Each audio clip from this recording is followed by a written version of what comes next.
The day the system arrived, 7 billion people received the same message. Ding. Global awakening initiated. All humans age 15 and above will receive a class selection in 24 hours. Prepare accordingly. Nobody knew what it meant. Not the governments, not the scientists, not the military. The message appeared directly in everyone's mind. Like a thought that was not your own. It did not matter if you were asleep or awake, sober or drunk, young or old. Everyone heard it at exactly the same moment. The next 24 hours were chaos. Every news channel ran non-stop coverage. Experts debated whether it was a mass hallucination, an alien communication, or a government experiment gone wrong.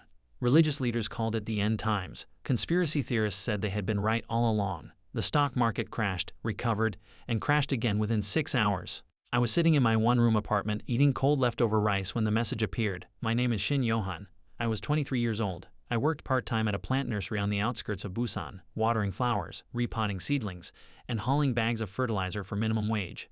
I had dropped out of university after 2 years because I could not afford tuition. I had no savings, no career plan, and no particular ambition beyond keeping my apartment and my plants alive.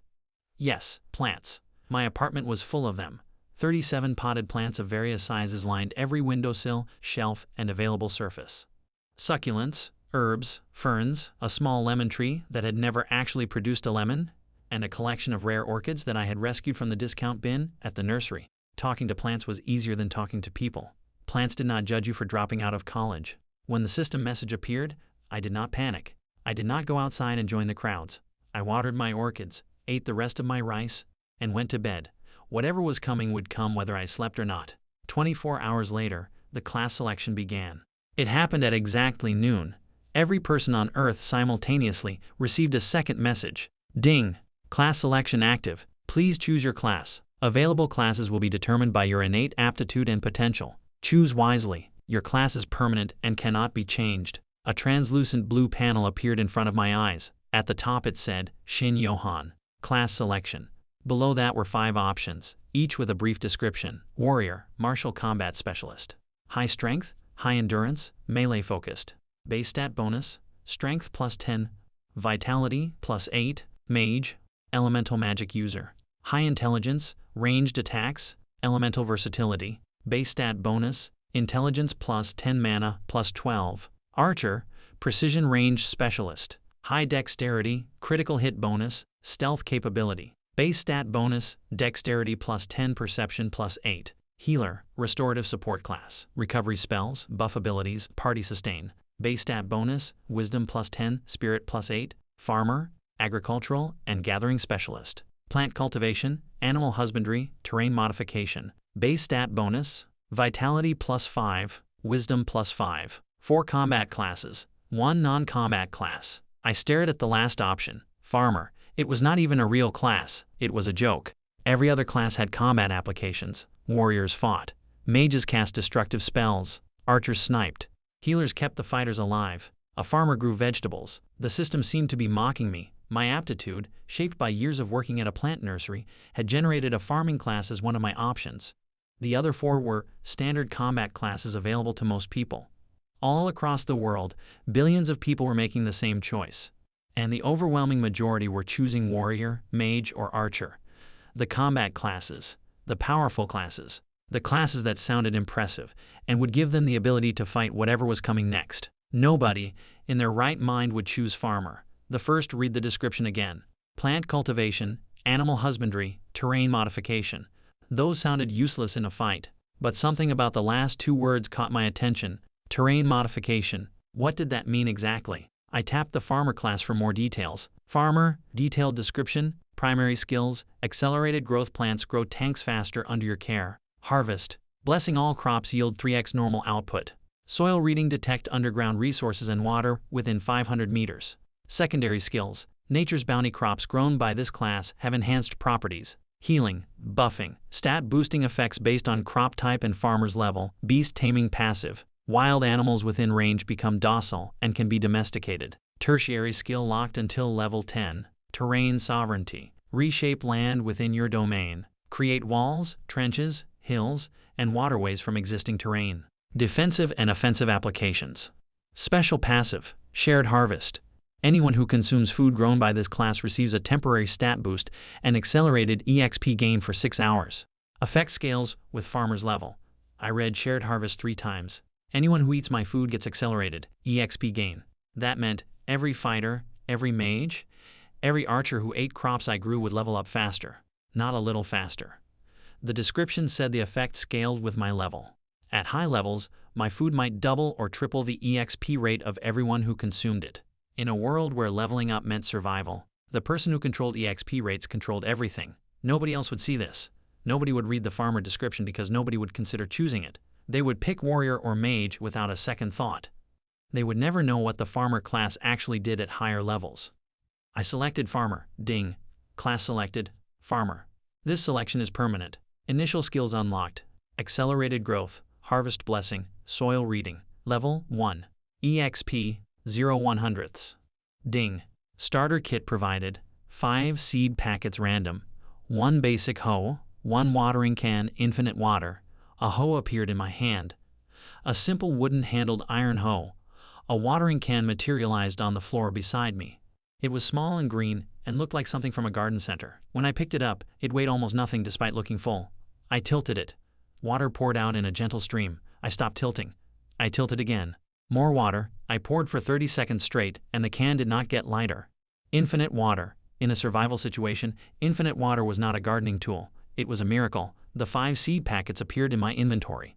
I checked them. Seed packet 1, iron wheat, a grain that grows in any soil. When consumed, provides temporary strength plus 3 buff for 2 hours. Seed packet 2, moonvine melon, a fruit that grows overnight. When consumed, restores 30% HP instantly. Seed packet 3, sunfire pepper, a vegetable that thrives in hot conditions. When consumed, adds fire damage to physical attacks for 1 hour. Seed packet 4, dreamroot herb, a medicinal plant. When consumed, provides accelerated natural healing during sleep 3x recovery rate. Seed packet 5, stonebark tree sapling, a tree that produces extremely hard wood. Wood can be used for construction and weapon crafting. Grows to full size in 7 days with accelerated growth. Every single seed produced food or materials with combat-relevant properties. Strength buffs, HP restoration, fire damage enchantment, accelerated healing, and construction-grade wood from a tree that grew in 1 week instead of 20 years. This was not a farming class. This was a support infrastructure class disguised as a joke. I looked at my apartment full of houseplants. Then I looked at the hoe in my hand. Time to farm. The world changed within hours of the class selection. The system did not just give people classes. It also changed the world itself. Portals appeared in every major city, shimmering oval doorways that led to dungeon instances. Pocket dimensions filled with monsters that dropped loot and gave EXP when killed. The portals were ranked by difficulty. F-rank portals had weak monsters suitable for level 1 players. S-rank portals had monsters that could level an entire city block. Along with the portals, wild monsters began spawning in unpopulated areas. Forests, mountains, deserts, and oceans became dangerous overnight.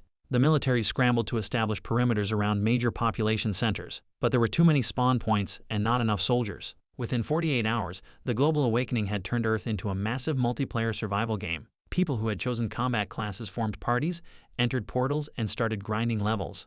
The strongest fighters rose quickly. Warriors who cleared F-rank portals on day 1 were clearing D-rank portals by day 3. Guilds formed, first informal groups of friends and neighbors, then organized factions with hierarchy, territory, and political ambitions. And me? I planted seeds. I found a patch of dirt behind my apartment building, a small courtyard that the building management had given up maintaining years ago. Weeds, cigarette butts, and broken glass. I cleared it in 2 hours, using my hands and my new hoe. The soil reading skill activated the moment I touched the earth. Information flowed into my mind. Soil composition, clay heavy, pH 6.2, moderate nutrients, good drainage, underground water source at 3 meters, no toxic contamination. I planted the iron wheat first. 40 seeds in neat rows, spaced exactly as the skill instinctively told me to. I watered them with the infinite watering can. Then I activated accelerated growth. The effect was immediate and almost frightening. The soil around the seeds began to shift. Tiny green shoots pushed upward through the earth. In minutes, they were centimeters tall. In an hour, they were knee-height. By evening, the entire patch was a golden field of wheat, heavy with grain, swaying gently in the breeze. My neighbor, an elderly woman named Mrs. Choi, who had chosen the healer class, was watching from her window. She came down to the courtyard and stared at the wheat field with her mouth open. "Johan," she said, "you planted these this morning." "Yes, they are fully grown." Yes. That is not normal. I know, I said. I picked up a handful of ripe wheat kernels and held them out to her. Would you like some? She took a few kernels and ate them. Her eyes widened. I feel stronger, like I just had a full night of sleep and a good workout. She looked at her hands. My mana feels fuller too. What is in this wheat? Iron wheat, I said. It gives a temporary strength buff. +3 for 2 hours. She stared at me. Young man, do you have any idea what this is worth? I had some idea, but I wanted to hear her say it. She spoke carefully. The healing parties that are clearing the F-rank portal near Hyundai Beach came back today. 3 of them were injured. 1 nearly died. They are desperate for any kind of stat boost or recovery item. She looked at the wheat field. If this wheat does what you say it does, every single fighter in this city will want it. Ding. Shared harvest, passive activated. All food consumed from host's crops provides. Temporary stat boost varies by crop. EXP, gain multiplier of 1.5x for 6 hours at current host level. 1.5x EXP gain. At level 1. As I leveled up, that multiplier would increase. At level 10, it might be 3x. At level 20, 5x. At level 30, the people eating my food would be gaining EXP so fast that they would outlevel anyone who did not have access to my crops. I looked at the wheat field, then at the city skyline, where I could see the shimmer of a portal glowing blue against the darkening sky. Somewhere out there, warriors and mages were fighting monsters, risking their lives for a handful of EXP per kill. They had chosen swords and spells. I had chosen a hoe and seeds, and I was about to become the most important person in the city. The next morning, I woke up to someone banging on my apartment door. I opened it to find a young man in battered leather armor standing in the hallway. He was bleeding from a cut on his forearm. His face was dirty and exhausted. Behind him stood 2 more people in similar condition, a woman with a staff and a man carrying a cracked shield. Are you the farmer? The young man asked. I looked at his party, a warrior, a mage, and a warrior with a shield. Standard 3-person portal team. They had clearly just come from a dungeon run, and not a successful one. I am, I said. Mrs. Choi from downstairs said you grow food that gives stat boosts. He swallowed. We just got wiped in the E-rank portal. Our healer quit yesterday because she joined a bigger guild. We have no recovery items, no potions, no way to heal between fights. He looked at me with desperate eyes. Can you help us? I looked at the cut on his arm, then at his team, then at my apartment full of plants. Come in, I said, but we need to talk about payment first. He blinked. Payment? I grow food that makes you stronger, heals your wounds, and helps you level up faster. That is not charity. That is a service. I crossed my arms. So let us discuss what you can offer in return. Ding. First trade negotiation initiated. Farmer class economic chain beginning. Note, establishing fair trade value now will determine host's market position for all future transactions. The young warrior's name was Park Junha. He was 22, 1 year younger than me. He had chosen warrior because he thought it was the strongest class. He was level 3 after 2 days of grinding. His teammates were Song Mai Rei, a level 2 mage, and Kang Daeho, a level 3 warrior who specialized in defense. They had no money. Dungeon drops from F and E rank portals were barely worth anything. Monster cores, the currency of the new world, were scarce at low levels, but they had something I needed: protection. My farmer class had 0 combat capability. My highest stat was vitality at 15, which meant I could take a punch better than average, but I could not throw one. In a world where monsters were spawning in the wild and desperate people were starting to steal from each other, a man with valuable crops and no sword was a target. Here is my offer, I said. I provide your party with meals before and after every dungeon run. My food will heal your injuries, boost your stats, and increase your EXP gain by 50%. In return, you protect this building and this courtyard. Nobody touches my crops, nobody threatens me or my neighbors. And you bring me 20% of your dungeon drops, so I can trade for supplies I need. Junha looked at his teammates. Mireille nodded immediately. She was smart enough to understand what a 50% EXP boost meant. Daeho took longer, but eventually nodded too. Deal, Junha said. He extended his hand. I shook it. Then I went to the kitchen and started cooking. I made iron wheat porridge with sliced moonvine melon on the side. The porridge was thick and golden, slightly sweet, with a warm aftertaste that spread through the body like sunlight. The melon was pale green and juicy, with a cooling effect that I could feel in my teeth. All 3 of them ate like they had not seen real food in days. They probably had not. Most new awakened were living on convenience store snacks and vending machine drinks, too busy grinding portals to cook. Junha finished his bowl and sat completely still for about 10 seconds. Then his eyes went wide. My arm, he said. He held up his forearm. The cut that had been bleeding 30 minutes ago was closed, not healed. Closed. A thin pink line where the wound had been, already scarring over. The moonvine melon's HP restoration was working in real time. Mireille checked her status screen. My mana pool is 15% larger than it was before I ate. She looked at me with something close to awe. What level are you? Level 1, I said. She stared. This is what you can do at level 1? I smiled. Imagine what I can do at level 30. Ding. First trade partnership established. Protection agreement active. Passive income from dungeon drops initiated. EXP gained from trade activity, 25. Total EXP, 25 100ths. The EXP from trading was small but significant. It meant I could level up without fighting. Every trade, every meal served, every partnership formed gave me experience. I did not need to swing a sword. I just needed to grow food and make deals. While the warriors and mages of the world were bleeding and dying in dungeons for scraps of EXP, I was going to level up by feeding them. And the higher my level, the more powerful my food became. And the more powerful my food, the more people would need me. And the more people who needed me, the more deals I could make. It was a snowball. And it was just starting to roll. Word spread faster than my accelerated growth. By day 3 of the awakening, Juna's party had gone from level 3 to level 7. In 2 days. The average leveling speed for a portal grinding party was 1 level per day at the early stages. Junha's team was leveling at twice that rate. And every single person who saw their stat sheets wanted to know how. Juna tried to keep it quiet. He really did. But when a level 7 warrior walks into an F-rank portal and one-shots a monster that used to take his whole team 3 minutes to kill, people notice. When his mage partner starts casting spells that hit 50% harder than any other mage at her level, people ask questions. And when his shield guy tanks a direct hit from a boss monster and walks away without a scratch, people demand answers. By day 4, 6 different parties had shown up at my courtyard. They stood at the edge of my wheat field, staring at the golden grain like it was made of actual gold. Some of them had heard the rumors. Some had seen Juna's party in the portals. One team had literally followed Juna home from a dungeon, run to find out where he was eating. I stood at the door of my apartment building and looked at them. 18 awakened fighters, ranging from level 2 to level 5, all staring at me with the same expression. Hunger, not for food, for power. I planted more wheat that morning, another 40 seeds. By afternoon, the second batch was fully grown, doubling my production capacity. I also planted the sunfire peppers in a row along the south wall of the building where they got maximum sunlight. The peppers grew fast, bright red and glossy, radiating a faint heat that you could feel if you held your hand close. Then I set up a table in the courtyard. I sat behind it with a ledger I had bought from the stationery store before the awakening, and I started taking orders. The pricing was simple. 1 meal of iron wheat porridge plus moonvine melon cost 5 monster cores, the basic currency of the dungeon economy. 1 sunfire pepper, which added fire damage to attacks for an hour, cost 10 cores. A bundle of dreamroot herbs for overnight healing cost 8 cores. For parties that could not afford cores, I offered the same deal I had given Junha.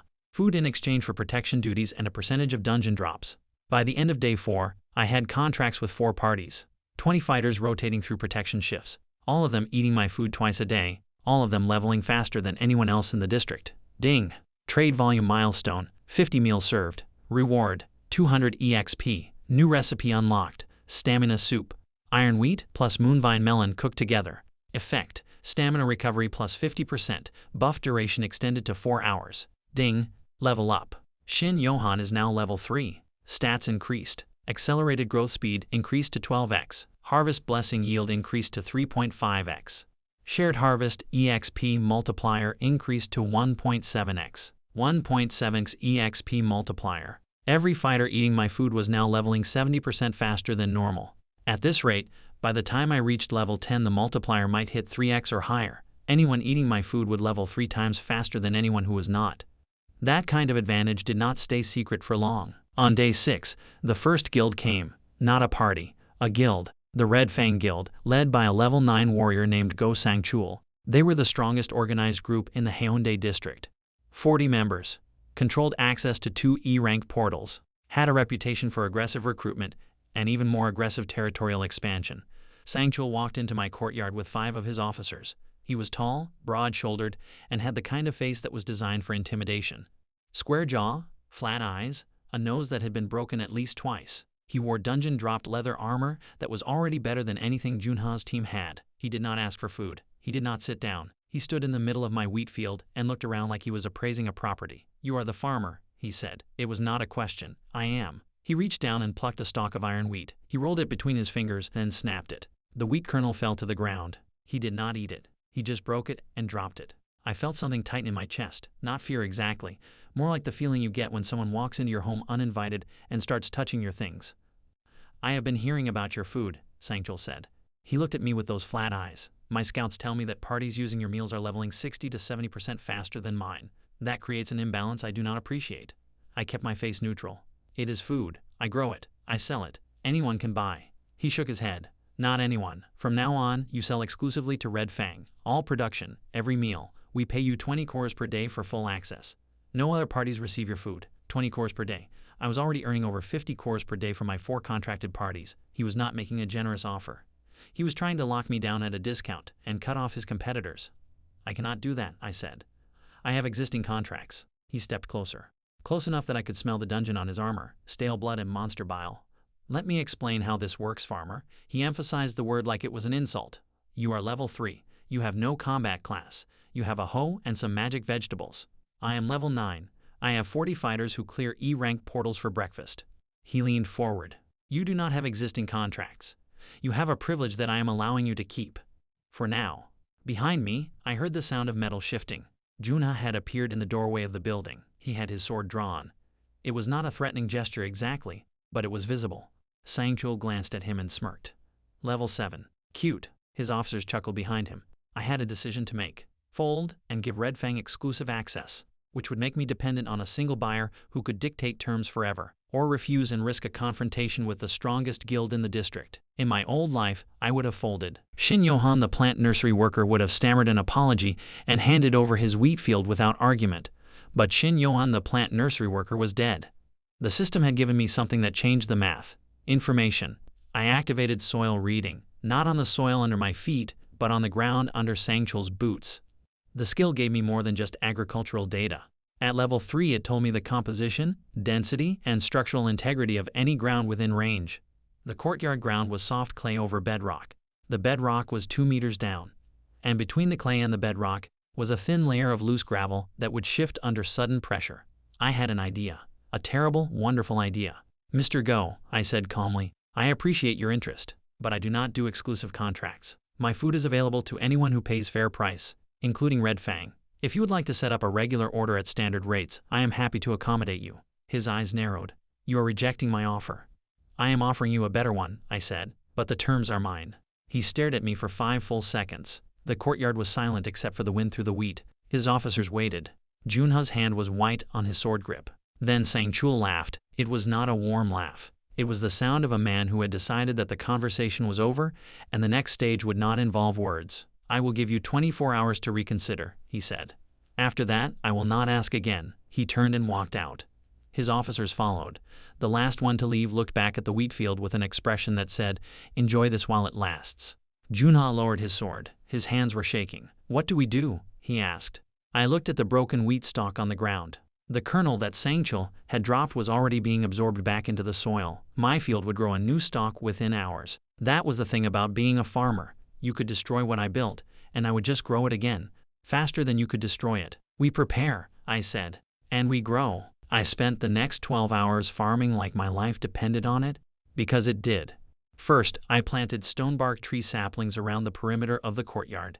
8 saplings, evenly spaced. With accelerated growth at 12x, a tree that normally took 7 days to reach full size would be ready in about 14 hours. By morning, I would have 8 trees the size of telephone poles surrounding my farm.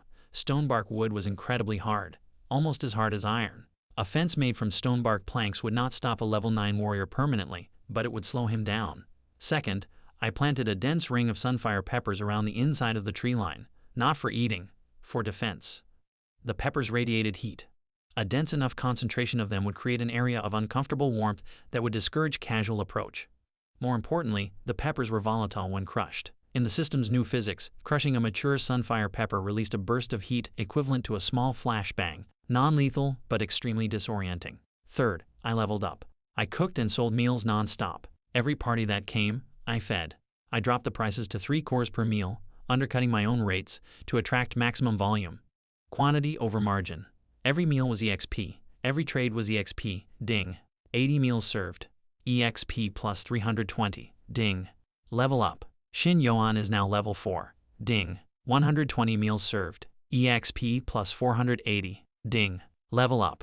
Shin Johan is now level 5. By midnight, I was level 5. My accelerated growth was at 14x. My shared harvest multiplier was at 1.9x. And my soil reading range had expanded to 800 meters. But the most important change was a new skill that unlocked at level 5. Ding! New skill unlocked, seed creation. The farmer can now create new seed types by combining existing crops.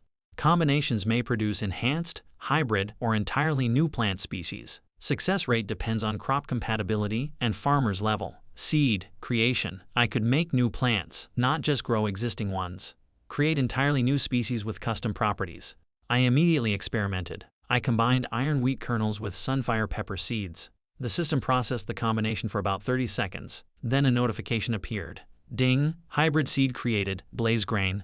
Properties: when consumed, grants strength +5 and adds fire damage to attacks for 3 hours. When planted and grown, creates a grain that burns at 200 degrees when harvested and thrown. Can be used as an incendiary weapon. An incendiary grain, a food item that doubled as a weapon. I could feed my allies and arm them at the same time. I created more hybrids. Moonvine melon plus dreamroot herb produced restoration fruit, which healed HP and boosted natural recovery simultaneously. Iron wheat plus stonebark bark produced ironwood seeds, which grew into trees with metallic bark that could be carved into shields and armor plates. By dawn, I had 5 new hybrid crops, each more powerful than the originals. My courtyard was not just a farm anymore. It was an arsenal.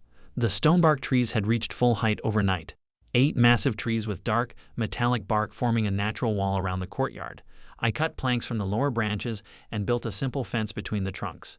The wood was so hard that my hoe blade actually chipped when I tried to shape it. Bren would love this wood. Wait, wrong story. But the point stood. Stonebark planks were better than most metal for defensive construction. Daeho, Junha's shield specialist, tested the fence by hitting it with his sword at full strength. The blade bounced off. The fence did not even scratch. What is this made of? He asked, rubbing his wrist. Wood, I said. He stared at the fence. Then at me, then at the fence again. That is not wood. Wood does not do that. This wood does, I said. Ding. Defensive structure completed. Stonebark perimeter. Physical damage resistance, high. Fire resistance, moderate. Estimated durability, withstands attacks from fighters up to level 15. Level 15. Sangchul was level 9. Even if he brought his entire guild, they could not break through the stonebark fence without spending hours chopping at it. And while they chopped, while they chopped, my contracted fighters would be hitting them from inside. It was not a fortress, but it was a farm that could fight back. Sangchul's 24 hours were almost up. I stood behind my stonebark fence, surrounded by golden wheat and red peppers and trees that were harder than steel, and waited. Let him come. I was ready. Sangchul came at noon. He brought 20 fighters. I watched them approach from the rooftop of my apartment building. 20 Red Fang members in dungeon dropped armor, carrying swords, axes and shields. They walked in formation, 2 columns of 10, with Sangchul at the front. He had upgraded his armor since yesterday. Full leather chest piece with metal shoulder guards, a new sword that glowed faintly blue, a dungeon drop enchanted weapon, probably the best gear in the district. They stopped at the stonebark fence. Sangchul looked at the trees, then at the fence, then at the trees again. He had not expected an 8-meter wall of metallic wood to appear overnight around a vegetable garden. He drew his sword and swung at the nearest fence plank. The enchanted blade hit the stonebark with a sound like a hammer hitting an anvil. Sparks flew. The wood held, not a scratch. He swung again, harder. Same result. The blade bounced. His arm shook from the impact. One of his officers tried with an axe. The axe head chipped. Sangchul stared at the fence for a long moment. Then, he looked up at me on the rooftop. His face was a mask of controlled fury. Farmer, he called, open this fence or we will burn it down. I leaned over the edge. I was holding a basket of sunfire peppers. 50 of them, bright red, radiating heat that I could feel through the wicker. You are welcome to try, I said, but I should warn you about the peppers. He frowned.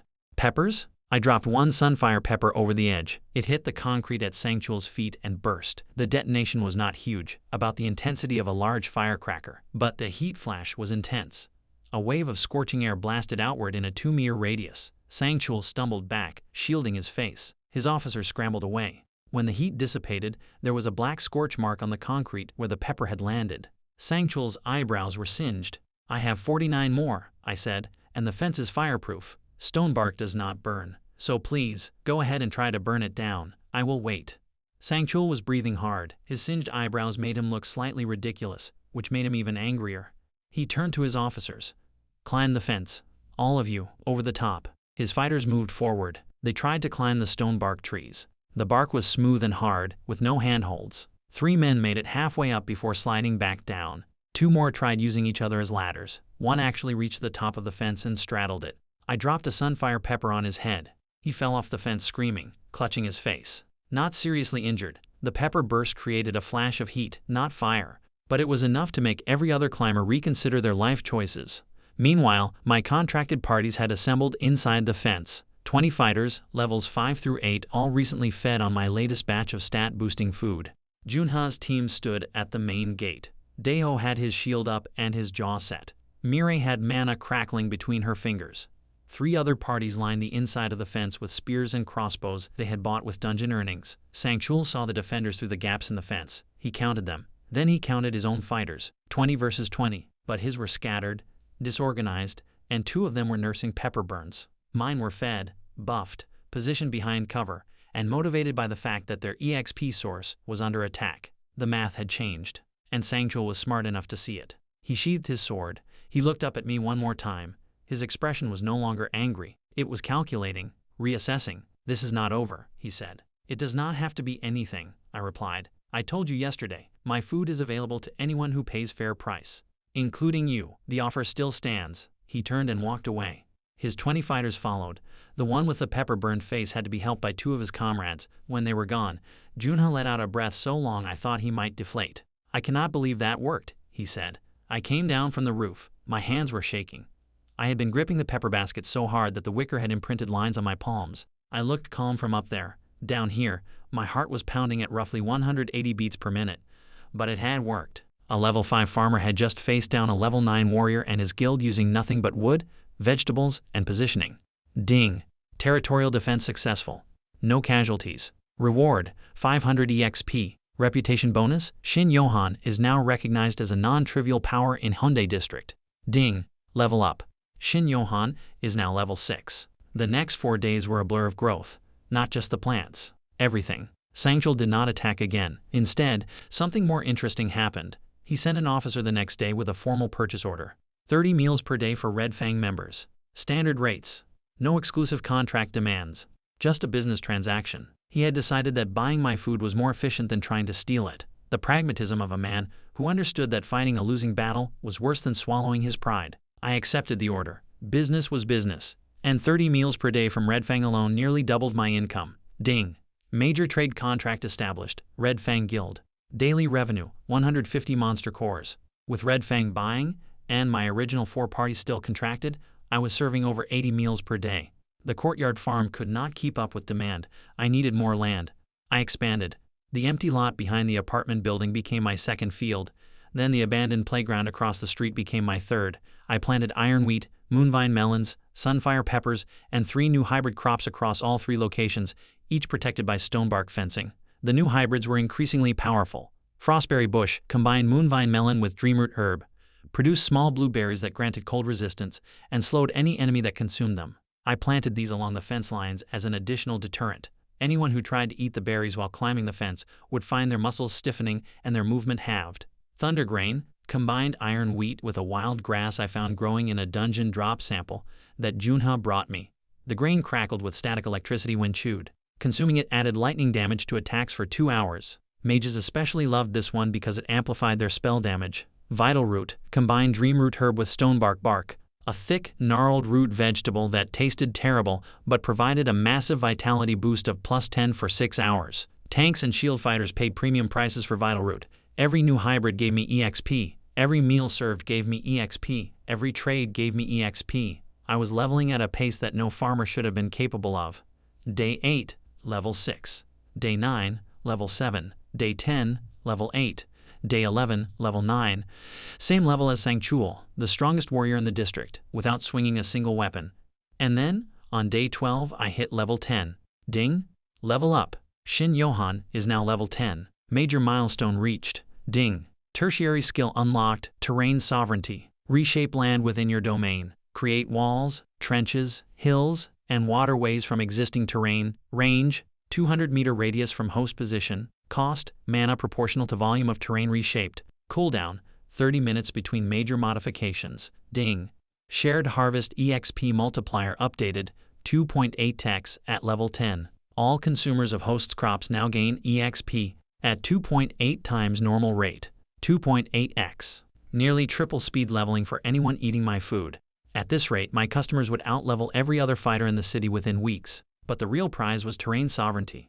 I stood in the center of my main field and activated the skill. The world shifted. I could feel the earth beneath my feet, not just as dirt but as a material I could shape, like clay in a potter's hands, except the clay was the ground itself. I raised my hand. The earth responded. A wall of packed soil rose from the ground in front of me, 1 meter high, 2 meters, 3 meters, perfectly smooth, perfectly vertical, solid as concrete. I lowered my hand. The wall stopped rising. I pushed my hand to the left.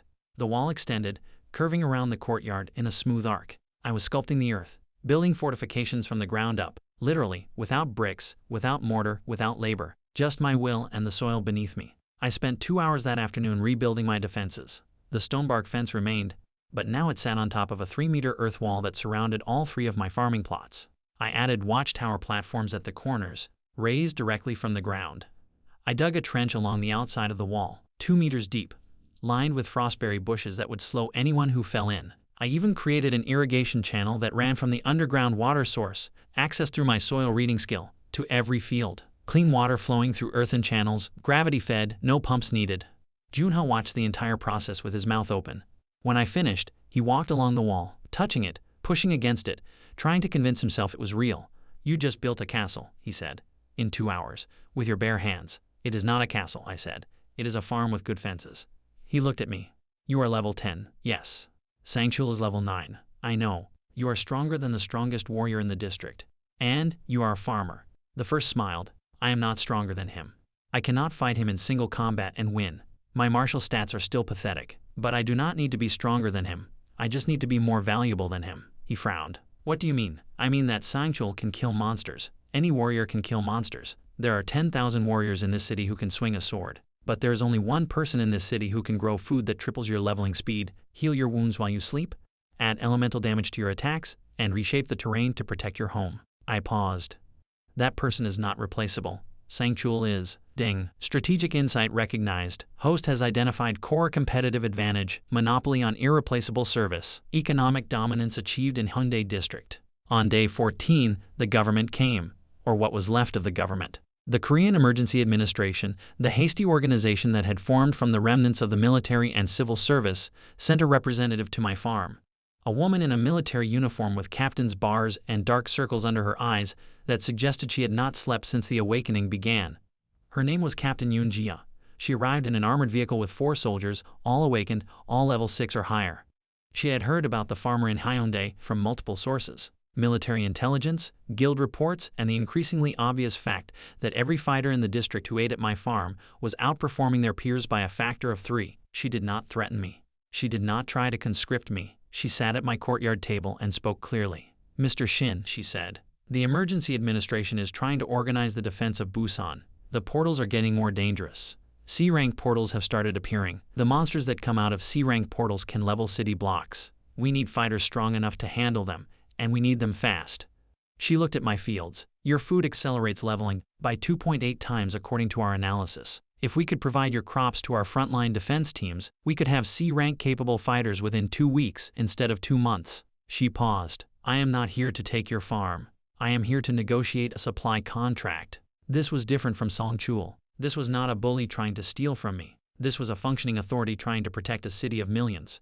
And they were asking, not demanding. "What do you need?" I asked. She pulled out a tablet with a cracked screen. 300 meals per day for priority defense teams, stat-boosting crops for the frontline fighters who are clearing the new C-rank portals, healing crops for the field hospitals, and if possible, any defensive applications your abilities might have. 300 meals per day. That was 6 times my current production capacity. I would need to massively expand my farming operation. More land, more seeds, more hybrid development, but it was also the most EXP I would ever gain. 300 trades per day at my current level would push me toward level 15, maybe level 20 within weeks. And, at level 20, the system description hinted at abilities that I could barely imagine. I looked at Captain Yoon. "What does the administration offer in return?" She had clearly prepared for this question. "Protected status. No guild or individual can claim, attack, or interfere with your operations. a formal land grant of the 6 blocks surrounding your current farm, designated as an agricultural defense zone, military escorts for supply deliveries, and access to dungeon drops from military operations, including rare seeds and materials that might enhance your crop development. Rare seeds from military dungeon operations. Seeds that no civilian farmer could ever access. Seeds that might let me create hybrids beyond anything I had imagined. I extended my hand. Deal. Ding. Government contract established. Korean Emergency Administration. Status: protected agricultural provider. Daily output requirement: 300 meals. Reward: protected status, land grant, military escort, rare sea access, EXP gain from government contract. 1500 per day. Ding. Level up. Shin Johan is now level 11. 1500 EXP per day just from the government contract, plus my existing guild and party contracts. I was going to hit level 20 within 10 days. Captain Yoon shook my hand. She held it for a moment longer than necessary. Then she said something quietly. Mr. Shin, I chose warrior when the awakening happened. So did everyone I know. We all thought combat classes were the only ones that mattered. She looked at my fields, the earthen walls, the stonebark trees, the golden wheat bending in the wind. We were wrong. She turned and walked to her armored vehicle. The 4 soldiers followed. The vehicle drove away down the broken road. I stood in my courtyard and looked at my farm. 3 fields, 8 stonebark trees, hundreds of hybrid crops, earth walls and trenches built by my own hands, a flowing irrigation system, and a customer list that included the strongest guild in the district and the remnants of the national government. 2 weeks ago, I was a plant nursery worker earning minimum wage. Now I was the most important person in Busan, and I was only level 11. The C rank portal opened on day 16, 2 kilometers from my farm. I felt it before anyone told me. The soil reading skill, which I had been using exclusively for agriculture, suddenly screamed a warning. The underground water channels shifted. The mineral composition of the bedrock changed. Something massive had pushed through the Earth's crust from another dimension and anchored itself to our reality. 10 minutes later, Captain Yoon's voice crackled through the emergency radio the military had installed at my farm. C rank portal confirmed. Grid reference Hyundai -7. Estimated threat level, high. First spawn expected within 2 hours. All defense teams mobilize. C rank monsters were different from the E and F rank creatures that the guilds had been farming. F rank monsters were the size of dogs. E rank monsters were the size of people. C rank monsters were the size of trucks. They had armored hide, elemental attacks, and intelligence enough to coordinate with each other. In the 2 weeks since the awakening, only 3 C rank portals had been cleared in the entire country. Each one had required teams of 50+ fighters, all above level 15, and had resulted in multiple casualties. The average level of fighters in Hyundai was 8. Thanks to my food, the best teams were level 12 to 14, still below the recommended threshold. Captain Yoon arrived at my farm within 30 minutes. Her face was tight. She was carrying a tactical map that showed the portal location, surrounding terrain, and evacuation routes. We do not have enough high-level fighters, she said bluntly. The nearest level 15+ team is in Ulsan, 4 hours away. If the C-rank monsters break through our perimeter before they arrive, they will reach the residential district within 20 minutes. 50,000 civilians.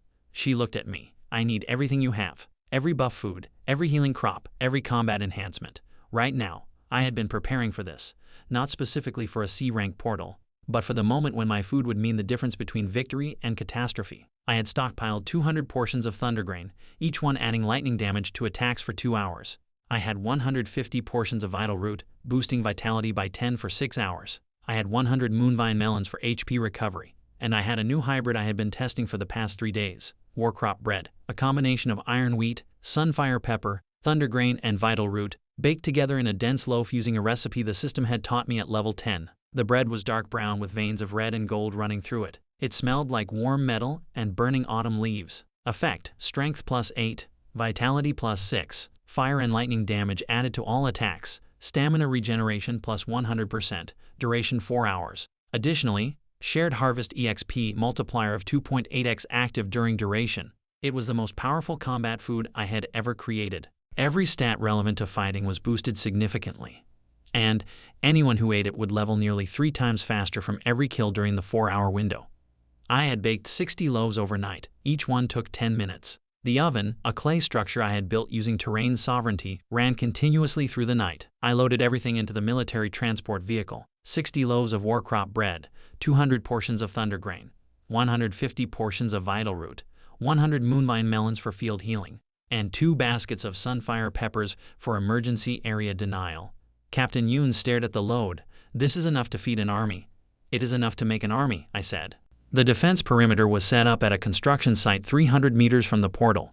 Captain Yoon had 80 fighters available, 40 military awakened, mostly levels 6 to 10, 40 guild members from Red Fang, and 3 smaller guilds, levels 5 to 14. Sangchul was there with his best fighters. He nodded at me when I arrived, but did not speak. Our relationship was strictly professional now. Junha's team was there too. Level 14 now, the highest level party in the district that was not Red Fang's elite squad. Junha had grown from a scared level 3 warrior into a calm, competent fighter who led from the front. My food had not just made him stronger, it had given him the confidence that comes from knowing you are progressing faster than anyone around you. I distributed the food personally. Every fighter received 1 loaf of warcrop bread and 2 portions of backup thundergrain. I gave the field medics moonvine melons and dreamroot herbs. I placed baskets of sunfire peppers at 3 positions along the perimeter as emergency area denial. The fighters ate, and I watched the transformation happen in real time. And level 8 warrior bit into the warcrop bread and his eyes widened. His grip on his sword tightened. The blade began to glow with a faint reddish-orange light as the fire damage buff activated. Small arcs of lightning crawled across his knuckles from the thundergrain component. Multiply that by 80 fighters. 80 people standing in a defensive line, every one of them glowing with elemental energy, every one of them buffed beyond their normal stat limits, every one of them gaining triple EXP from whatever they killed. Captain Yoon looked at her fighters, then at me. She did not say anything. She did not need to. The first C-rank monster emerged from the portal at exactly 2 op-m. It was a stone basilisk, 4 meters long, 2 meters tall, covered in overlapping plates of mineral armor that glinted like polished granite. Its eyes glowed a deep amber. Every step it took cracked the concrete beneath its feet. Behind it, 3 more emerged, then 6 more, then 10 more, 20 C-rank stone basilisks, each one capable of destroying a building with a single charge. The first line of fighters engaged. Sangchul led Red Fang's elite squad straight at the lead basilisk. His enchanted sword, now further enhanced by warcrop bread's fire damage, cut through the creature's armor plate like it was clay. The fire damage left burning gashes in the mineral hide. Lightning from the thundergrain component arced between the wounds, disrupting the basilisk's movements. The basilisk that should have taken a team of level 15 fighters 20 minutes to kill, went down in 4 minutes. Sangchul stood over the dissolving corpse, breathing hard, his sword still crackling with residual lightning. He looked at his hands. Then he looked at me, standing behind the perimeter line with my watering can and my hoe. He did not say thank you, but the look on his face said everything. Junha's team took the second basilisk. Mirai's fire spells, amplified by the bread's buff, hit twice as hard as normal. Daeho's shield, reinforced by Vitalroot's vitality boost, absorbed a direct charge from the basilisk without cracking. Junha finished it with a decapitating strike that he could never have managed at his base stats. Fight by fight, the basilisks fell. The buff food turned level 8 fighters into level 12 equivalents. It turned level 12 fighters into level 16 equivalents. Attacks that should have bounced off C-rank armor cut through like butter. Healers who should have run out of mana in 10 minutes kept casting for hours, thanks to the stamina regeneration. And every kill at the 2.8x EXP multiplier meant massive leveling. Fighters were gaining levels mid-battle. I watched a level 9 mage hit level 10 after her 3rd basilisk kill. She screamed, not from pain, but from the rush of power as her stats jumped and a new skill unlocked in the middle of combat. The battle lasted 90 minutes. 20 basilisks, 0 casualties, 12 injured fighters, all healed by field medics using my moonvine melons. Average level gain across all 80 fighters, 1.5 levels. When the last basilisk fell and the portal shimmered and sealed, the fighters did not cheer immediately. They stood in the rubble, breathing hard, covered in mineral dust and monster blood, and looked at each other with expressions of disbelief. Then Junha raised his sword and shouted. The cheer that followed shook the construction site. I stood behind the perimeter line, holding my watering can, and smiled. Ding, C-rank portal defense successful. Host contribution critical, all combat food consumed. Total EXP earned by host from food contribution and trade activity, 8,500. Ding, level up. Multiple levels gained. Ding, Shin Yohan is now level 15. Level 15, in a single afternoon. The C-rank battle had given me more EXP than 2 weeks of regular trading. And at level 15, a new skill unlocked. Ding, new skill unlocked, Guardian Grove. The farmer can grow sentient plant constructs that follow host commands. Constructs are mobile, combat capable, and regenerate from damage as long as root system is intact. Maximum constructs at level 15, 3. Construct strength scales with host level and crop quality used in creation. Sentient plant constructs. Combat-capable plants that followed my orders. I was not just a farmer anymore. I was a summoner who happened to grow his summons from the ground. I created my first guardian that evening. The process was intuitive. I planted a stonebark sapling mixed with ironwood seeds in a patch of soil enriched with blaze grain and thunder grain fertilizer. I poured water from my infinite can and activated accelerated growth. The sapling grew, but not into a tree. The trunk thickened and split into two leg-like structures. Branches twisted into arms. The crown compressed into a head-like dome. Bark hardened into overlapping armor plates. Roots pulled from the soil and became a mobile base. In 5 minutes, a 3-meter-tall humanoid figure made of living wood stood in my courtyard. It had stonebark armor, ironwood skeleton, and veins of red and blue light pulsing through its grain where the blaze and thunder grain properties had been absorbed. It looked down at me with 2 knotholes that glowed amber. It did not speak. It did not need to. I could feel its awareness connected to mine. It was waiting for instructions. Guard this farm, I thought. The guardian turned to face the main gate and stood still, perfectly motionless. A 3-meter wooden soldier standing watch. Junha walked up to it and poked its arm with his finger. The guardian did not react. He pushed harder. Still nothing. Then he drew his sword and tapped the guardian's chest plate. The guardian's arm moved so fast it was a blur. It caught Junha's sword between 2 wooden fingers and held it still. Junha tried to pull the sword free. He could not. The guardian's grip was stronger than steel. After 3 seconds, the guardian released the sword and returned to its still position. Junha stumbled backward, his face white. What the hell is that thing? My new security system, I said. I created 2 more guardians that night. Each one was slightly different depending on the crop combination I used. The first, made primarily from stonebark, was a defensive tank. Heavy, slow, incredibly tough. The second, made with more thundergrain influence, was lighter and faster, with lightning crackling along its branch arms. The third, infused heavily with sunfire pepper essence, radiated heat and could ignite anything it grabbed. 3 guardians, each one stronger than a level 12 warrior, standing watch around my farm day and night, never sleeping, never eating, never getting tired. Miss S. Choi, my elderly healer neighbor, looked at the guardians from her window. She was quiet for a long time. Then she said, Johan, I always knew you were special, but I thought you were special in a nice way, like a boy who was good with plants. She looked at the 3-meter burning wood golem standing in the courtyard. This is a different kind of special. Days 17 through 24 were a period of exponential growth. The C-rank battle had made me famous, not just in Hyundai. The military had filed a report about the engagement, and that report had been shared with emergency administration branches across the country. The report contained one key finding. A level 10 farmer's combat food had enabled 80 average level fighters to clear a C-rank portal with 0 casualties. Every other city wanted what Busan had. Seoul called first. Their emergency administration director, a former general who had survived the awakening and chosen the warrior class himself, contacted Captain Yoon directly and asked for access to my food supply. Then Daegu called. Then Gwangju. Then Daejeon. Within a week, I had supply requests from 6 cities totaling 2,000 meals per day. I could not fill those orders. Not alone. Not from 3 courtyards in Hyundai. I needed industrial-scale farming, hectares of land, not square meters, dedicated workers, supply chains, distribution networks. Captain Yoon helped. The military cleared a 10-hectare field on the outskirts of Busan, near a river with reliable water access. They provided construction equipment to level the ground and build basic infrastructure. I used terrain sovereignty to reshape the terrain, creating irrigated plots, raised beds, and earthen windbreaks in a single afternoon.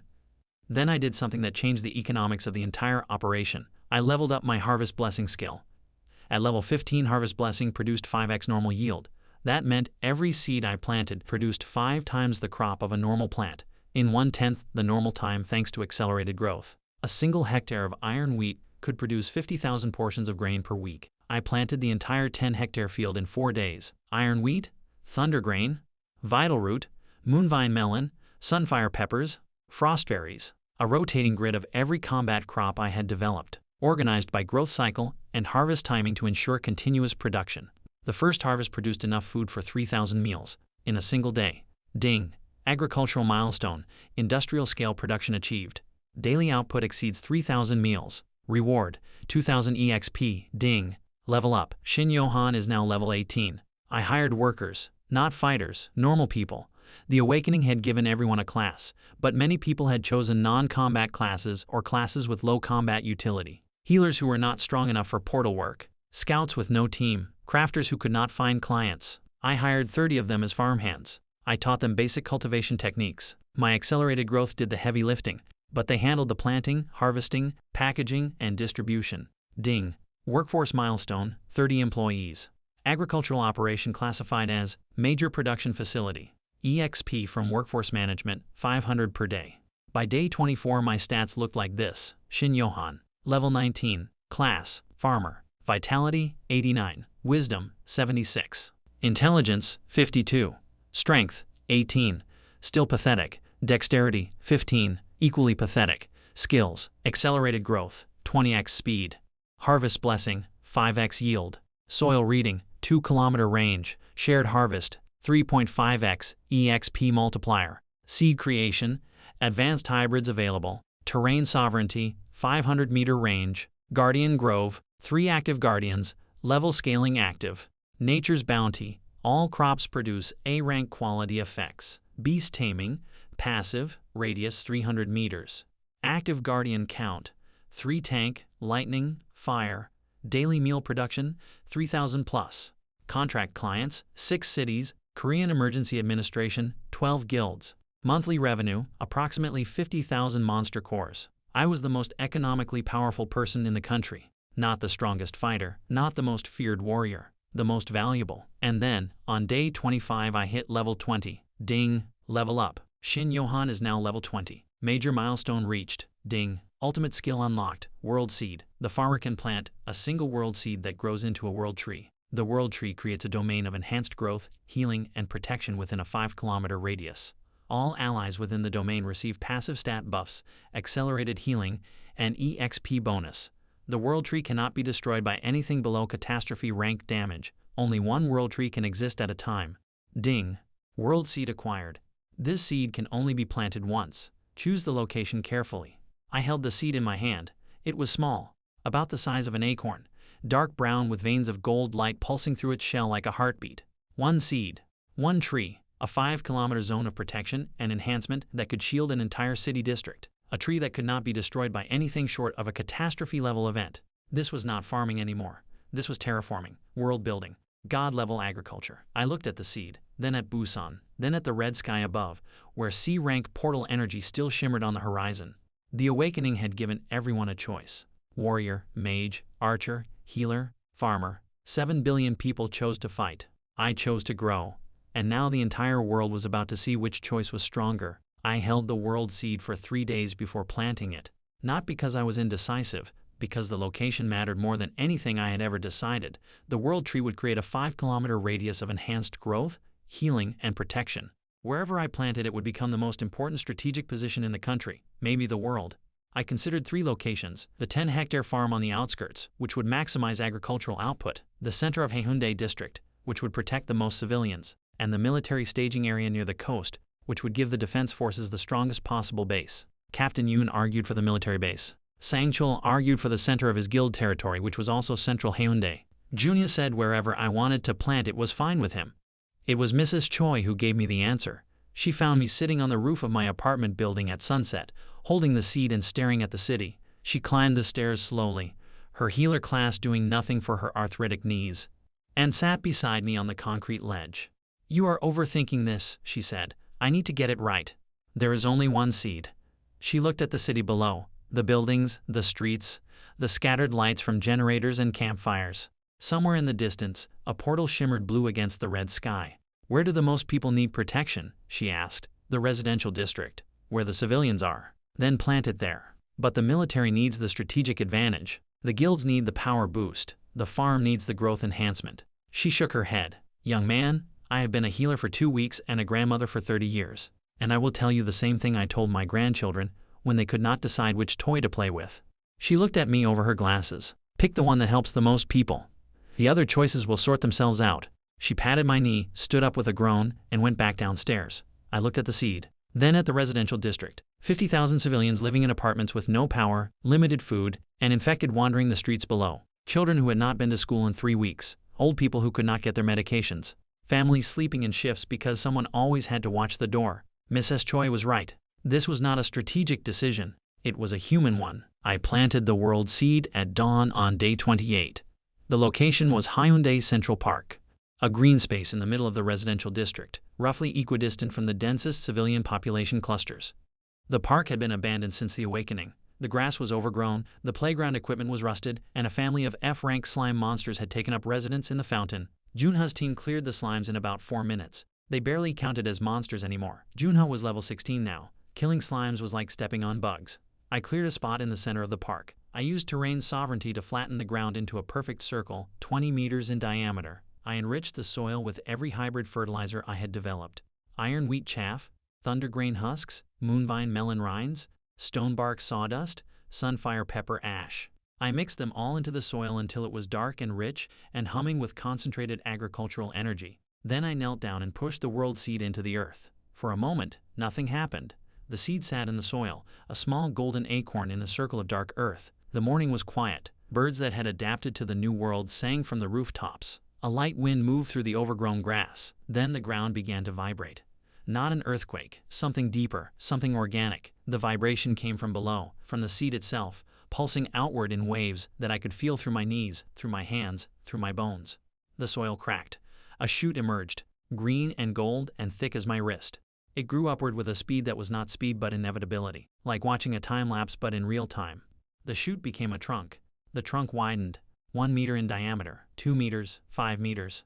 Branches exploded outward from the trunk like arms reaching for the sky. Leaves unfurled, each one the size of a dinner plate, deep green with golden veins. Roots pushed through the soil in every direction, visible for a moment before diving underground, spreading outward toward the edges of the park and beyond. The tree grew for 7 minutes. When it stopped, it was enormous, 40 meters tall, a canopy that spread across the entire park and beyond, shading an area the size of a football field. The trunk was 8 meters in diameter at the base, covered in bark that shifted colors slowly, green to gold to deep brown and back. The leaves caught the morning light and scattered it in prismatic patterns that painted the surrounding buildings in moving rainbows. It was the most beautiful thing I had ever seen in any life. Ding. World tree planted successfully. Domain established. 5-kilometer radius centered on World Tree location. Domain effects now active. Ding. World Tree domain effects. All allied individuals within domain receive passive healing, 1% HP recovery per minute. All crops within domain grow at 50x normal speed stacks with hosts accelerated growth. All allied fighters within domain receive stat buff. All stats plus 5. EXP gain within domain increased by additional 1.5x multiplier stacks with shared harvest. Hostile entities within domain suffer progressive weakness, stats reduced by 2% per hour of exposure. Environmental restoration, air purification, water cleansing, soil enrichment active within domain. I read the effects 3 times. The combined EXP multiplier within the domain, stacking my shared harvest 3.5x with the domain's 1.5x, meant that anyone eating my food inside the World Tree's radius would gain EXP at 5.25 times the normal rate. They would level 5 times faster than anyone outside. And the passive healing, 1% HP per minute, meant full health recovery in less than 2 hours for anyone who was injured. The field hospitals would become almost unnecessary for non-critical injuries. Fighters could take damage, retreat to within the domain, and be battle-ready again within the hour. And the hostile entity weakening. Infected or monsters that entered the domain would lose 2% of their stats per hour. A C-rank monster that stayed in the domain for 10 hours would be weakened by 20%. An F-rank monster that wandered in would become so weak that a civilian could kill it with a kitchen knife. The World Tree was not just a tree. It was a weapon, a shield, a hospital, a power plant, and a home. Within 30 minutes of the planting, people started coming. They came from the apartment buildings, from the shelters, from the basements and rooftops where they had been hiding since the awakening. They stepped into the park and felt it immediately. The air was different inside the domain.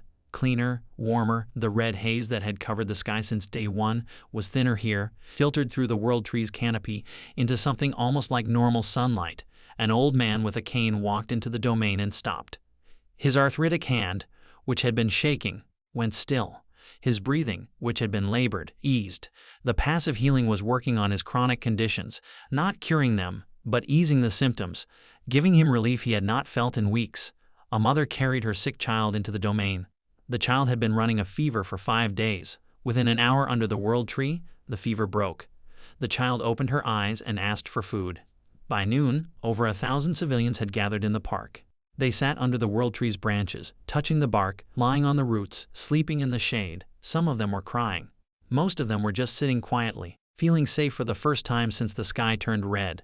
Mrs. Choi walked through the crowd, checking on people, distributing dreamroot herbs and moonvine melon slices. She was smiling, not her polite grandmother smile, a real, deep, satisfied smile. The smile of a healer who finally had the resources to actually heal. She found me standing at the base of the world tree, looking up at the canopy. "You did good, Johan," she said simply. I put my hand on the bark. It was warm, alive. I could feel the tree's awareness, vast and calm and ancient, even though it was less than an hour old. The world tree knew its purpose: grow, protect, heal. I knew mine too. The world tree changed the geopolitics of the awakening overnight. By day, 30 satellite imagery, still functional thanks to automated systems in orbit, showed the world tree as a massive green anomaly in the middle of a red-hazed city. International media, what was left of it, ran the images. Governments from 12 countries contacted the Korean Emergency Administration within 48 hours. Japan sent a diplomatic delegation on day 32. Their lead negotiator, a level 22 warrior named Tanaka Ren, who had been clearing B-rank portals in Tokyo, arrived by military helicopter. He was polite, formal, and completely transparent about what he wanted. "We need a world tree in Tokyo," he said. He was sitting across from me in the makeshift conference room that Captain Yoon had set up near the park. 14 million people live in the greater Tokyo area. Our casualties since the awakening exceed 800,000. A world tree domain could cut that number by half. "I cannot grow another one," I said. "The system allows only one world tree at a time." He nodded. He had expected that answer. "Then we request a supply partnership. Your combat food, distributed to our defense forces. In exchange, we offer rare dungeon seeds from our S-rank portal operations and access to Japanese agricultural technology that may enhance your farming capabilities." S-rank seeds. Seeds from the highest rank portals in the world. Seeds that might grow into crops with effects I could not even imagine. Ding! International trade opportunity. Japan Emergency Administration offers S-rank seeds, advanced agricultural technology. Requests: combat food supply, agricultural consultation. China contacted me on day 33. Their approach was less diplomatic. A level 25 warrior, one of the highest level fighters in the world, arrived with a military escort and made a very direct proposal. "Come to Beijing. Grow a world tree for us. We will make you the richest person on the planet." I declined. I cannot leave the world tree. It needs my presence within the domain to maintain peak output. This was partially true. The world tree functioned autonomously, but my skills enhanced its effects significantly. Without me nearby, the domain effects would operate at about 60% capacity. The Chinese negotiator did not look happy. He left without making a deal, which worried me more than if he had been angry. Quiet refusal from a superpower was never a good sign. On day 35 the real threat arrived. Not a monster, not a portal, not a foreign government, a guild, the largest private military guild in East Asia. They called themselves Black Horizon. Black Horizon was not a normal guild. They were a multinational organization of elite awakened fighters, levels 20 and above, who operated as mercenaries, arms dealers, and power brokers. They had no allegiance to any government. They answered only to their guild master, a level 30 warrior named Victor Kane, who was rumored to be the strongest individual fighter in the Northern Hemisphere. They did not send a negotiator. They sent a team. I was in the industrial farm, supervising the evening harvest, when my guardians alerted me. All three of them turned simultaneously toward the eastern perimeter, their amber eyes blazing. The tank guardian raised its massive wooden arms into a combat stance. Soil rating told me what was happening before I could see it. 4 people approaching from the east, moving fast, not running, teleporting. Short-range spatial jumps that covered 50 meters at a time. Only very high-level fighters had movement skills like that. They appeared at the edge of my farm in a shimmer of displaced air. 3 men and a woman, all wearing black tactical gear with a red horizon emblem on the shoulder, all radiating the kind of contained power that made the air feel heavy. The woman stepped forward. She was tall, lean, with silver-white hair cut short and eyes that were literally glowing purple, and awakened with a rare class, probably something like Spatial Mage or Void Walker. She looked at the guardians, at the world tree glowing in the distance, at the fields of hybrid crops stretching in every direction. Then she looked at me. "Shin Johan," she said. "My name is Sarah Voss. I represent Black Horizon." She produced a small black card and held it up. "Guildmaster Kane extends an invitation. You are to come with us to our headquarters for a discussion about the future of your abilities." An invitation. That was not what this was. The 3 men behind her were not diplomats. They were soldiers. Their hands were near their weapons. Their stances were combat ready. This was an extraction team. "I appreciate the invitation," I said. But I am busy. Tell Guildmaster Kane he can schedule a meeting through the Korean Emergency Administration. Sarah smiled. It was not a warm smile. The invitation is not optional, Mr. Shin. She raised her hand. The air around her rippled. Spatial distortion. She was preparing a teleportation skill to grab me and jump. Two things happened simultaneously. My tank guardian charged. 3 meters of living stone bark, 2 tons of sentient wood, moving at a speed that should have been impossible for something that large. It crossed the 10 meters between us and Sarah in less than a second and swung its arm in a horizontal arc aimed at her midsection. And I activated terrain sovereignty. The ground beneath the 4 Black Horizon operatives split open, not a crack, a chasm, 2 meters wide, 3 meters deep, running in a circle around them. The soil walls were smooth and vertical, impossible to climb without tools. I had isolated them on a pillar of earth surrounded by a trench. Sarah teleported backward, avoiding the Guardian's strike, but she landed on the wrong side of the trench. She was now separated from me by 3 meters of empty air and a Guardian that was already turning to face her new position. The 3 men drew weapons. One had a sword that crackled with dark energy.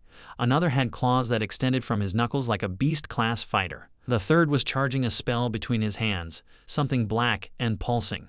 My lightning guardian materialized from behind the farmhouse. My fire guardian rose from a crouch beside the irrigation canal where it had been dormant. 3 guardians positioned in a triangle around the 4 operatives. And then Junha arrived. He had been at the main farm and heard the commotion. Behind him came Sangchul with 10 Red Fang fighters. And behind them, a military response unit that Captain Yoon had stationed near the farm since the World Tree planting. Sarah looked at the guardians, at the fighters, at the soldiers, at the trench surrounding her team. She lowered her hand. The spatial distortion faded. "You are more prepared than we expected," she said. Her voice was calm, professional. This was not personal for her. It was a job, and the job had just become significantly more complicated than planned. "Tell Victor Kane something," I said. I was standing behind my tank guardian, my heart hammering so hard I could feel it in my teeth. My voice was steady only because I had practiced sounding calm while being terrified. "I have been practicing for weeks. Tell him that I am not a weapon to be collected. I am not a resource to be extracted. I am a farmer. I grow things. And one of the things I grow is consequences for people who try to take what is mine." Sarah studied me for a long moment. Then she actually laughed. A short, sharp laugh of genuine amusement. "I will deliver your message," she said. Word for word. She grabbed her 3 teammates, the spatial distortion flared, and they vanished. The trench I had created remained, a permanent scar in my farmland. I would fill it in later. Right now, I was too busy trying to stop my legs from shaking. Sangchul walked up beside me. He looked at the empty trench where 4 of the most dangerous people on the continent had been standing moments ago. Then he looked at me. "You know they will come back," he said. "I know. With more people. Stronger people. Maybe Kane himself. I know." He was quiet for a moment. Then he said something I never expected to hear from Go Sangchul. "What do you need from Red Fang?" I looked at him. Not as a customer. Not as a former enemy. As an ally. "Everything," I said. He nodded. "Then you have it." Ding. Go Sangchul loyalty, 78. Full alliance established. Red Fang Guild now operates as primary military partner. Combined defensive force. 65 combat awakened. 3 plant guardians. Military backup. Ding. Threat assessment. Black Horizon Guild. Estimated strength, 200 plus elite fighters. Guild Master Victor Kane. Level 30 estimated martial capability beyond current measurement. Probability of follow-up action, 95%. Estimated timeline, 7 to 14 days. 7 to 14 days before the most powerful guild in Asia came back for me, with their level 30 guild master. I looked at the world tree glowing on the horizon, at my fields of hybrid crops, at my 3 guardians standing sentinel, at Junha and Sangchul and Captain Yoon and Mrs. Choi and all the people who depended on what I grew. I was a farmer, level 20, no combat skills, strength stat of 18. I could not throw a punch without hurting my own hand, but I could grow an army. I could reshape the earth, I could feed a nation, and I could plant a tree that made gods feel small. Let Victor Kane come, let Black Horizon bring their army, let the whole world come knocking on my garden gate. I had seeds to plant and a harvest to prepare. I spent the next 10 days preparing for war. Not the kind of war where 2 armies line up on a field. The kind where a level 20 farmer tries to survive against a level 30 guild master, who could probably kill everyone I knew before breakfast. The math was simple and terrifying. Victor Kane was level 30, the highest confirmed level in Asia. His martial stats were estimated above 200. My martial stats were 18. The gap between us was not a gap, it was an abyss. But I did not need to beat Victor Kane in a fight. I needed to make fighting me more expensive than leaving me alone, and that was a different calculation entirely. Day 29 through 38. 10 days. Here's what I built. First, Guardians. At level 20 my Guardian Grove skill had expanded. Maximum active constructs, 8. I grew 5 more Guardians, each one specialized for a different role. Guardian 4 was a siege type, made from ironwood cores with stonebark armor and thundergrain infusion. 6 meters tall, the largest I could create. Its arms ended in massive club-like fists that could crack concrete. Slow, but devastating. Guardian 5 was a snare type, made primarily from frostberry vines woven around a dreamroot frame. Instead of fighting directly, it grew vine tendrils that could extend 20 meters in any direction, wrapping around targets and freezing them in place. Guardian 6 was a scout type. Small, only 1 meter tall, made from lightweight bamboo hybrid infused with moonvine properties. It was fast, agile, and nearly silent. Its purpose was not to fight but to detect threats and relay positions to me through our shared awareness link. Guardian 7 was an artillery type. This one was experimental, and I was not entirely sure it would work. I grew it from a sunfire pepper hybrid crossed with blaze grain and iron wheat. The result was a Guardian whose internal temperature was so high that it could launch superheated seed pods as projectiles. Each pod exploded on impact with the force of a small grenade. Range, about 80 meters. Accuracy, questionable. But when you were firing explosive peppers, accuracy was less important than volume. Guardian 8 was special. I called it the Warden. I grew it directly from a root of the world tree itself, feeding it every hybrid crop I had, every rare ingredient, every ounce of agricultural knowledge I possessed. The Warden was 5 meters tall, heavily armored in world tree bark that shifted colors like mother of pearl, and had a direct connection to the world tree's domain energy. Within the 5-kilometer domain, the Warden was effectively immortal. Any damage it took was regenerated within seconds by the tree's passive healing, amplified through the direct root connection. 8 Guardians. A tank, a lightning striker, a firebomber, a siege engine, a vine snare, a scout, an artillery cannon, and an immortal Warden. My personal army, grown from seeds and soil. Ding. Guardian Grove. 8 of 8 active constructs. Combined combat assessment. Equivalent to approximately 40 level 15 fighters. 40 level 15 equivalents. Plus Angchul's 40 Red Fang fighters, averaging level 14. Plus Junha's party at level 17. Plus Captain Yun's 30 military awakened, averaging level 12, plus 15 independent fighters who had sworn allegiance to the World Tree domain.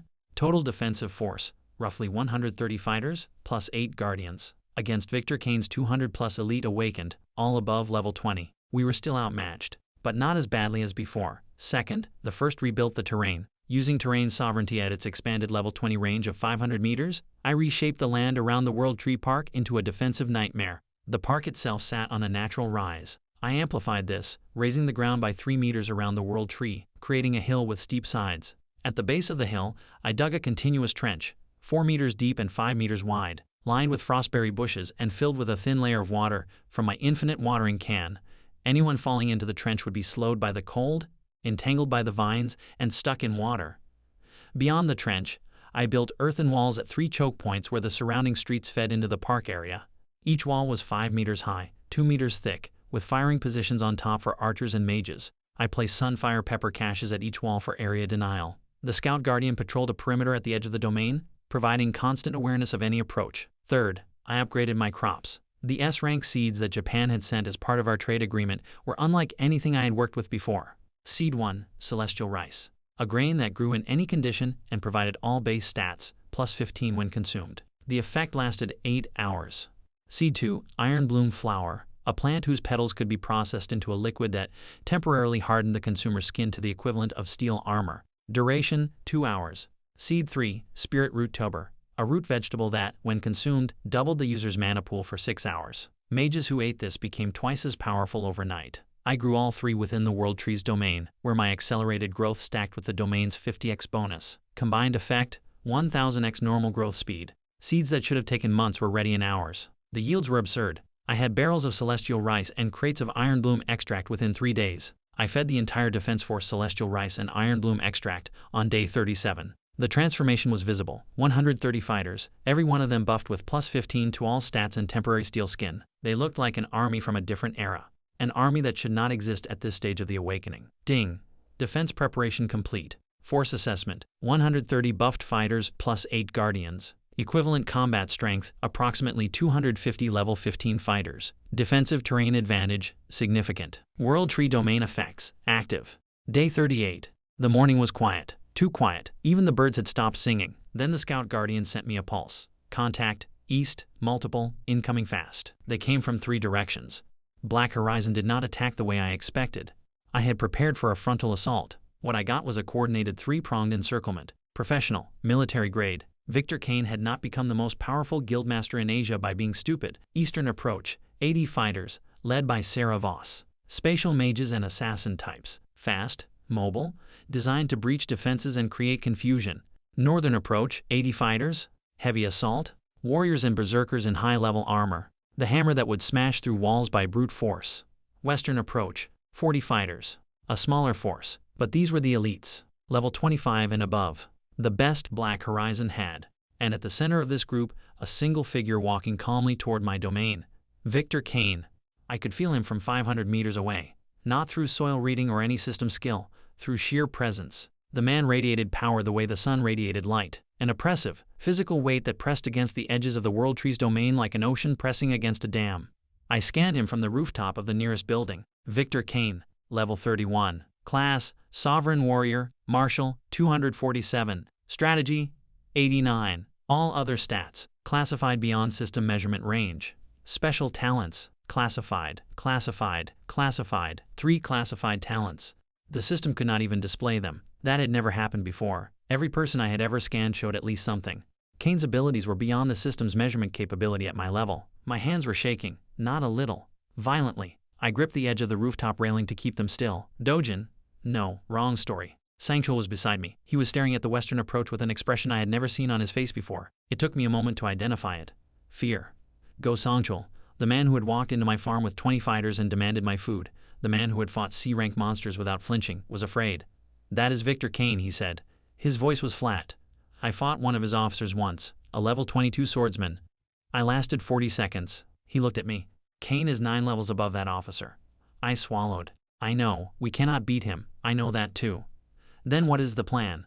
I looked at the World Tree, its canopy spread above us, golden light filtering through the leaves. The domain energy pulsed steadily, a heartbeat of growth and protection that I could feel in every cell of my body. We do not need to beat him, I said. We need to make him decide it is not worth it. I raised my hand. All 8 guardians activated simultaneously. Around the park, 8 massive wooden figures rose to their full height, amber eyes blazing. The tank guardian stomped the ground and the earth shook. The fire guardian ignited, flames crawling up its bark armor. The artillery guardian's chest cavity glowed red as it heated its seed pod ammunition.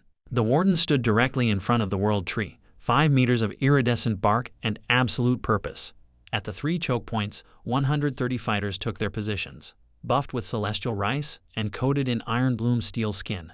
Mages with doubled mana pools crackling with energy. Warriors with enhanced stats, gripping weapons that weapons that the military had provided, plus whatever dungeon drops they had earned. Junha was at the eastern wall with his party. Level 17. He looked calm. He had come so far from the scared level 3 warrior who had knocked on my door for food. Sangchul was at the northern wall with Red Fang's elite squad. He had put aside his pride, his arrogance, and his history with me to stand on that wall, because whatever else he was not a man who ran when his home was under attack. Captain Yun was coordinating from a command post behind the World Tree. Her military experience was the closest thing we had to actual tactical expertise against a force this size. Miss S. Choi was in the field hospital beneath the World Tree's canopy, surrounded by healing herbs and moonvine melons, ready to treat the wounded. And I was standing on the hill beside the World Tree, holding a watering can and a hoe, about to face the strongest fighter on the continent. I should have been terrified. I was terrified. But underneath the terror was something else. Something that the old Shin Yohan, the plant nursery worker, would never have felt. Resolve. I had grown all of this. Every crop, every guardian, every wall, every alliance. Seed by seed, meal by meal, trade by trade. From a single courtyard of wheat to a fortress that protected 50,000 people. Nobody gave me this. I grew it, and I would not let anyone take it. The battle started at noon. The eastern force struck first. Saravos led her spatial mages in a series of teleporting raids against the eastern wall. They appeared inside our defensive line, struck at the fighters on the wall, and vanished before counterattacks could land. Hit and run. Designed to wear down our defenders without committing to a sustained fight. Junha's team held. Every time a spatial mage appeared, the snare guardian extended its frostberry vines toward the point of arrival. The mages who were fast enough escaped. The ones who were not found themselves wrapped in freezing vines, their teleportation disrupted by the cold. 3 Black Horizon fighters were captured in the first 10 minutes. Sarah adapted. She started targeting the snare guardian directly, using concentrated spatial blasts that tore chunks from its vine structure. The guardian regenerated, but slowly. It was being pushed back. I sent the lightning guardian to reinforce. It arrived at the eastern wall in a crackling sprint and immediately engaged the nearest Black Horizon assassin. The assassin was level 23, fast, skilled. He dodged the guardian's first strike and countered with a dark energy blade that carved a gash in the guardian's arm. The arm regenerated in 4 seconds. The guardian's next strike did not miss. The northern assault hit 30 seconds later. 80 heavy fighters charging directly at the northern wall. No subtlety, no tactics, just raw power. Warriors and berserkers slamming into the earthen wall with enhanced strength, trying to crack it through sheer force. The wall held. I had built it thick and reinforced it with stonebark root networks underground, but the impacts were massive. Each hit sent vibrations through the earth that I could feel at the world tree. Cracks appeared in the outer surface. Sangchul met them at the wall. Red Fang fought with the desperate fury of people protecting their home territory. Sangchul himself killed 4 attackers in the first minute. His level 14 sword skills, enhanced by Celestial Rice buffs and Ironbloom steel skin, were enough to match level 20 Black Horizon fighters. Not beat them cleanly, but match them long enough for the wall defenders to provide support. The artillery guardian opened fire from the hilltop. Superheated seed pods arced through the air and exploded among the northern attackers. The detonations were not huge, but they were disorienting. Blasts of heat and pepper smoke that blinded and choked anyone in the blast radius. The northern charge faltered. And then Victor Kane reached the western wall. He did not climb over it, he did not go around it. He walked through it. I felt it through terrain sovereignty. The western wall, 5 meters of packed earth and stonebark root reinforcement, simply ceased to exist where Kane touched it. The earth did not explode or crumble. It disintegrated, turned to dust. A perfect circular hole, 3 meters in diameter, appeared in the wall as if an invisible giant had punched through it. Kane walked through the hole. He was not wearing heavy armor, just a simple black jacket, dark pants, and boots. No helmet, no shield, no visible weapons. He looked like he was going for a walk. The tank guardian charged him. 3 meters of stonebark, 2 tons of living wood, maximum velocity. The ground cracked under its footsteps. Kane raised one hand. The guardian stopped. Not slowed, stopped, frozen in mid-stride by a force I could not see. Then Kane flicked his fingers and the guardian flew backward, 20 meters through the air. It hit the ground and skidded, carving a trench in the earth. It tried to get up. Kane pointed at it. The guardian's chest collapsed inward. The stonebark armor, which could withstand attacks from level 15 fighters, crumpled like paper. The amber light in its eyes flickered and died. 1 guardian down, destroyed in 3 seconds. The siege guardian attacked next. It swung its massive club fists at Kane from behind. Kane did not turn around. He caught the fist over his shoulder with one hand. One hand. The impact should have shattered every bone in a normal person's body. Kane absorbed it like catching a tennis ball. He twisted. The siege guardian's arm tore off at the shoulder. Kane dropped the severed limb and kept walking toward the world tree. 2 guardians neutralized. Kane had not broken stride. I felt something I had not felt since the awakening. Complete and total helplessness. The same feeling I had on day 47 of the first timeline, lying under a concrete beam with infected climbing the stairs. The feeling of being utterly outmatched by a force that did not care about your preparation, your planning, or your courage. Then the warden stepped forward. It had been standing at the base of the world tree, motionless, waiting. Now it moved to intercept Kane. 5 meters of world tree bark, connected directly to the domain's energy, effectively immortal within the 5-kilometer radius. Kane looked at the warden. For the first time, he stopped walking. He studied the guardian. His eyes moved across its bark, its structure, its glowing root connections. He was analyzing it the way a surgeon analyzes a body, looking for the vital points. He struck a palm strike to the warden's chest that sent shockwaves through the air. The warden's chest caved in. Bark shattered, wood splintered. Then the bark grew back. In 2 seconds, the damage was completely regenerated. The world tree's passive healing, amplified through the direct root connection, restored the warden faster than Kane could damage it. Kane struck again, harder. The warden's entire torso disintegrated. It was reduced to a stump with legs. The stump regrew a torso. Arms sprouted. The head reformed. In 5 seconds, the warden was whole again. Kane stepped back. He looked at the warden, then at the world tree behind it, then at me, standing at the base of the tree with my watering can in one hand and my hoe in the other. Something changed in his expression. Not respect exactly. Recognition. The recognition of one strategist looking at another's work and understanding the design. He could kill the warden. Eventually, if he hit it fast enough and hard enough, he might overwhelm the regeneration rate, but it would take time, minutes. And during those minutes, his forces on the eastern and northern fronts were losing ground. The frostberry vines had captured 7 more of Sarah's mages. The northern charge had stalled completely under artillery guardian fire and Red Fang counterattacks.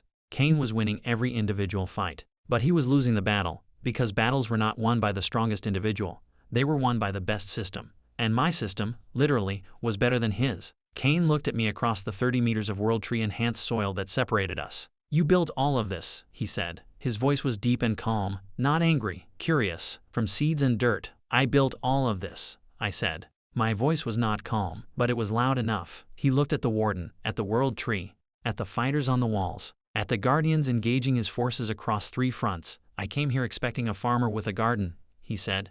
I found a general with a fortress. He was quiet for a long moment. The sounds of battle echoed from the east and north. His elites were winning their individual fights but losing people. My defenders were losing their individual fights but holding every position. Cain sheathed a power I had not even seen him draw. The oppressive weight that had been pressing against the domain eased slightly. I am going to make you an offer, he said. Not an ultimatum, an actual offer. I waited. I want access to your food.